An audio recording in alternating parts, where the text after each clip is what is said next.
June 12, 2019, miHoYo officially introduced Genshin Impact's protagonists, Aether and Lumine. And if you ever read those early introduction cards closely, you might remember a specific detail about them that feels almost illegal to know now. Aether is told don't lose faith in that which you have lost. In this new world, you will never be alone. Where you leave your footprints and where you have yet to stride, your new world will unfold before you. Welcome to a new world. Lumine's version is actually sadder. The world you once knew is but dust, and the wonders you knew but rubble, though you should have your own world and your own people lamenting what is already lost. You probably already know how important these introduction cards are in Genshin. A lot of them end up hinting at future playable characters or people who become really important to the main story later. Those introduction cards were signed by KK, meaning someone was already addressing the traveler personally before we, the players, ever stepped into Teyvat. For years, nobody knew who KK was supposed to be. KK Slider, Kevin Kazlana from Honkai, Kate Kazlana, the original main character from Genshin's beta?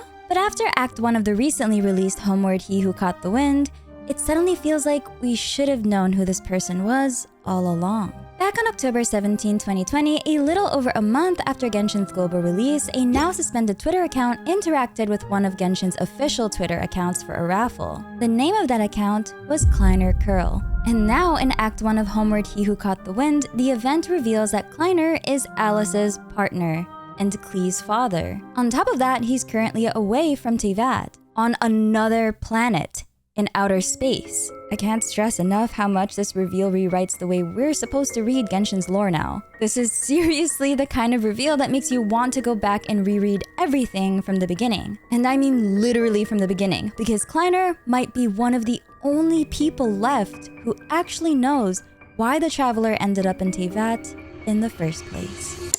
We interrupt this lore spiral to bring you news from today's sponsor. Today's video is sponsored by Aniva. Aniva makes topping up your favorite games ridiculously easy, and yes, they've got all the Hoyoverse titles, including Genshin Impact. Here's how it works. Just search Genshin Impact on Aniva's top-up page, choose the server you play on, and enter your UID. And boom, that's it. No login and no password required. It's quick, simple, and you still get your top-up delivered instantly. And the best part? Aniva's cashback system. You can get 10% back from your top-up. For example, if I buy this Primogem pack, I can go to orders and hit claim, and 10% cashback gets added to my account. Then that balance just sits there ready to use on your next top-up for you to use on future pulls. If you want to use Aniva for your Columbina and future Nodcry pulls, use the link in the description and pinned comment down below. Thank you once again, Aniva, for sponsoring today's video. When you finish Act 1, you can get optional dialogue between Alice and Venti. Please don't skip it. It's so worth talking to characters after quests like this because you have no idea what kind of out-of-pocket lore could come out.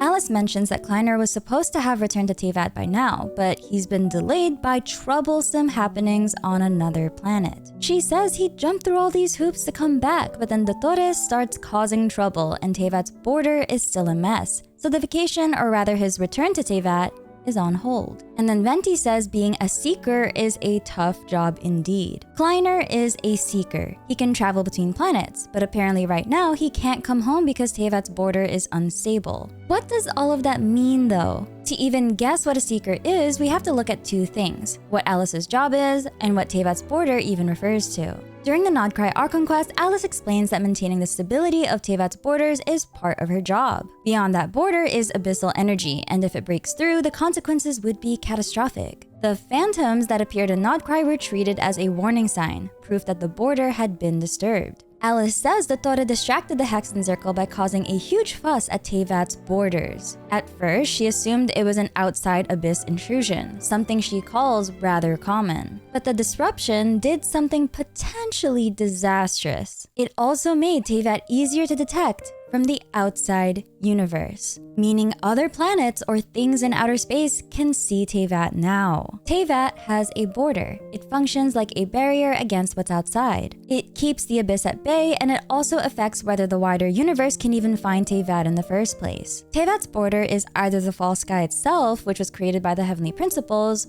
or it's something else that operates similarly. A seeker seems to be someone who works beyond the border, doing the outer space version of Alice's job keeping the border stable. Here are 3 guesses as to what a seeker could be based on the information we have. One possibility is that a seeker is basically a border ranger, someone who responds to outside interference. If abyssal energy is what lies beyond Teyvat's border, then troublesome happenings on another planet could mean an abyssal outbreak, a breach, or some kind of anomaly that could be spreading on other planets and potentially make its way to Teyvat. That also explains Alice's line about jumping through hoops. Getting back to Teyvat isn't a simple teleport, but rather it's a controlled transit. If the border's unstable, the route home isn't safe. In that sense, a seeker might be someone who hunts down threats before they reach Teyvat. Another possibility is that a seeker's job is to keep Teyvat hidden. If border disruption makes Teyvat easier to detect from the outside universe, then someone has to deal with that on the other side, cleaning up clues, covering tracks, or stopping whatever notice. Maybe we want the existence of Teyvat to be a secret. Some poor planet is probably freaking out because Teyvat suddenly appeared in their sky. And the third possibility is the biggest one. A seeker might be a planet hopper who finds safe worlds and maps stable routes to them. Alice calling border intrusions common makes it sound like this happens all the time. So a seeker could be someone who travels between planets and charts paths through dangerous space. If that's true, Kleiner's job starts to sound a lot like what the twins' ship AI seem to do, searching for livable worlds and deciding where to go next. Kleiner is a German surname that can mean smaller, lesser, or minor. It supports the idea that maybe for now, Mondstadt is his home, even if his bigger story isn't limited to one nation. And it's such a funny contrast. A guy doing galaxy-level work has a name that basically means little, just like Klee, who looks small but has ridiculous power. Small might also hint at his role. He may have god-level power, but he's not a ruler or a god. He's a specialist, one part of a bigger system. That also fits Venti's tone. It's a hard job, not a glamorous one. Kleiner Curl translates directly to little guy. Now, is the Twitter account Kleiner Curl actually a Hoyoverse employee? Was it an Easter egg planted years in advance? We can't prove that. But at this point, I also wouldn't put it past them. Genshin has a long history of planting details early, then letting them sit there until we catch up. And if that account name really was pointing at Kleiner,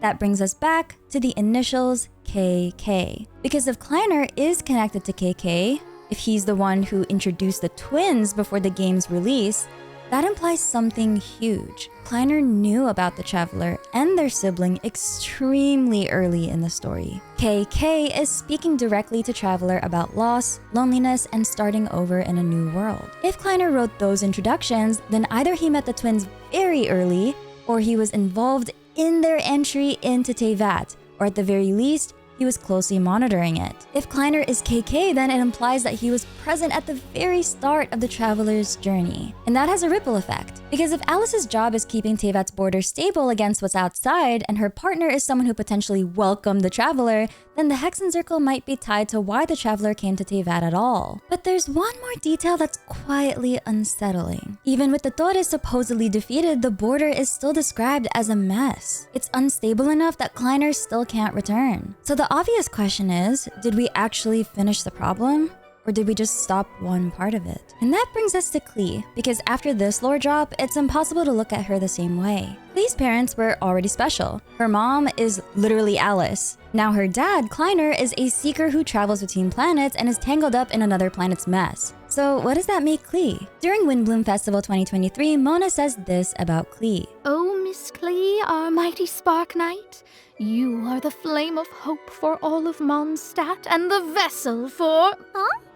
What's a vessel? In Genshin's lore vocabulary, a vessel is something that can contain something else. Wow, very profound, I know. Most commonly, a something that houses a will, a soul, a consciousness, or divine power. Varka's story quest explains that a vessel can be a human body used to contain something like a god's soul, in that it's normally dangerous. Vessel can be treated like a category, not one specific object. In Varka's story quest, Boreas says being a vessel would ravage, devour, and assimilate a mortal soul, like a forced merge. The risk of being being a vessel isn't just holding power, it's assimilation or losing yourself in the process. Klee being a vessel suggests she can host something and maybe do it safely in a way normal humans can't. She's an elf after all, and with a family background like hers, it's hard not to wonder if that's the point. A child with one parent who protects the world's border and another who crosses it into other planets might not be normal in what she's capable of holding. Which leaves us with two questions that suddenly feel way more urgent than they used to. Klee is a vessel for what? And where exactly is Kleiner now? Because if Kleiner really is tied to KK, if he really did speak to the Traveler before the game even launched, then the day we finally meet him would be crazy. We'll be potentially talking to someone who might already know why the Traveler is here, what Teyvat is hiding beyond its border, and what the outside universe is like. So him being delayed on another planet is just Genshin teasing us, because from now on, the next lore drops are about to get even crazier. If you enjoyed this video, please leave a like and subscribe, and I'll see you on the next video. I'm your leafy lore keeper Minsleif, and I read the Genshin Impact lore so that you don't have to.